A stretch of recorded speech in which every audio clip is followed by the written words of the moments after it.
The hand of France is never far away from these revolts that are taking place in her former colonies. And it's important to contextualize that Madagascar is very important to the French as we know them now, because they are losing their grip in their other colonies, not only in the western and central part of Africa, but in different parts of the continent and the world. And Madagascar is the geographically larger colony if you exclude the little islands such as Mayotte and La Réunion. So Madagascar is very important because even from the standpoint of the resources that she has, it is an important island for French influence. It must also be remembered that the French are very active in the exploitation of gas resources in the Gaza region of Mozambique, and that is also an important sea route. If you look at what is happening in the world now, that is part of the sea route on the southern part of Africa, and Madagascar is then very important, and that is why the French are making every effort to ensure that he or she who controls Madagascar is in many ways a lackey of the French. I am PLO Lumumba here at the Manzoni Wildlife Estate in Machakos County in the Republic of Kenya here in the continent of Africa. And we continue with our discussion of diverse aspects of the continent of Africa. Today we focus on the island of Malagasy, sometimes described as Madagascar, or the Red Island. And the red because of the laterite soil that is found in that island, one of the largest islands in the world. Unique, connected to the continent of Africa, but with an interesting composition in her population. The bulk of the people who occupy Madagascar are from the island of Borneo, next to Malaysia, and are Austronesians. And when they came into that island, of course, there were few people who can be described as of Bantu origin, but preponderantly it is from the stock of Borneo. And when they settled there, they created a kingdom, the very famous Merona Kingdom, which in the 1860s were the very first to resist French domination. Ultimately, of course, the French did succeed in creating a colony that existed from the year 1896 to the year 1960, when the island, like all other African countries, engaged in the struggle for independence, and the first president of that country was Philbert Sirinanana. But it has been an island that has known great difficulties, as we know, one of the largest producers of vanilla, and it has had a checkered history which has been characterized by revolt, has been characterized by coup d'etats, and has been characterized by very adverse action by the French in an attempt to control the people of Madagascar. But one of the most significant things has been the lack of cohesion amongst the people who are basically of one stock. We will remember that as early as the 1960s, no sooner had they regained independence than the tumult that we now see and associate with Madagascar was already taking root.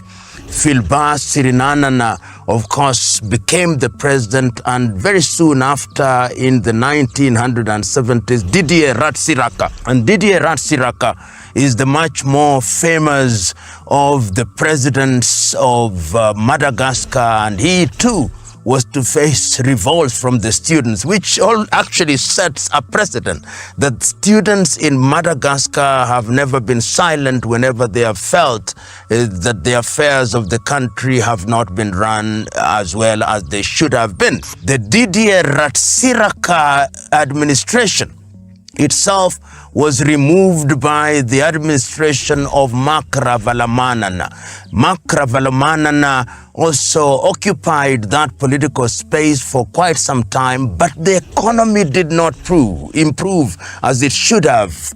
And this is curious because this possibly is one of the 4 largest islands in the world. And given its geographic location, Madagascar should be doing better than it is.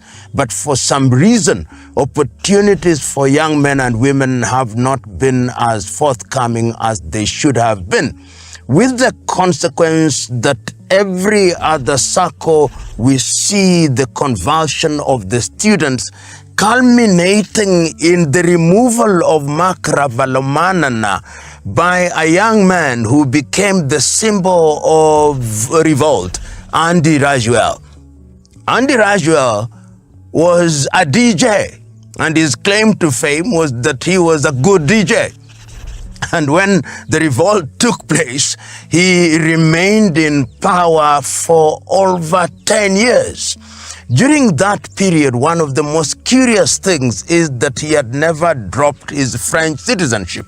And this became a factor in the year 2013, when there was an election or thereabouts. The dates are ones that to be subject to confirmation. But Andy Rajuel is an individual who then occupied the political space in Madagascar for a very long time, and was very active even in the African scene in terms of his involvement in the activities of the African Union, making Madagascar and the capital Antananarivo a capital that was known in the continent of Africa, given the early activities of his predecessors.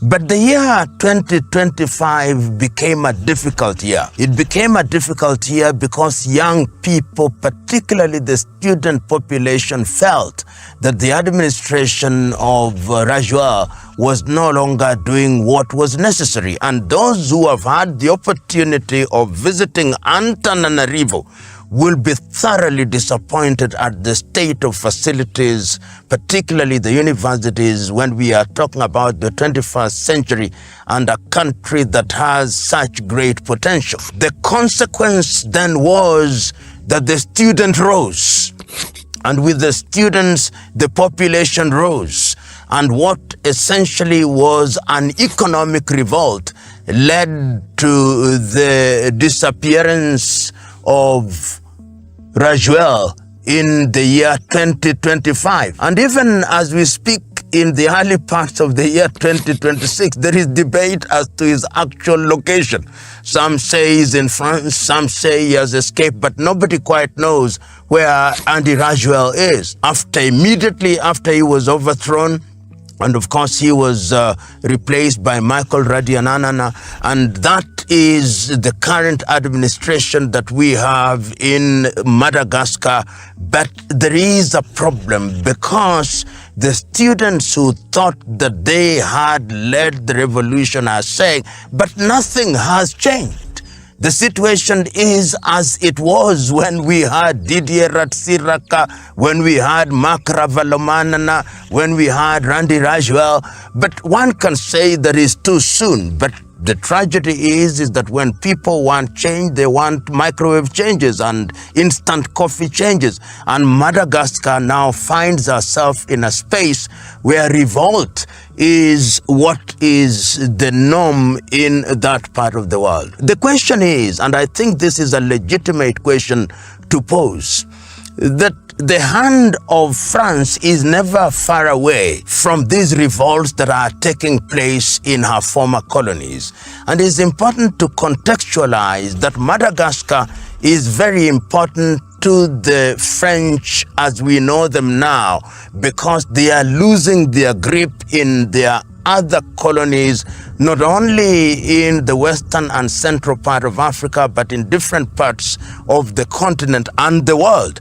And Madagascar is the geographically larger colony if you exclude the little islands such as Mayotte and La Réunion. So Madagascar is very important because even from the standpoint of the resources that she has, it is an important island for French influence. It must be remembered that the British have a presence in Diego Garcia in the same geographical neighborhood.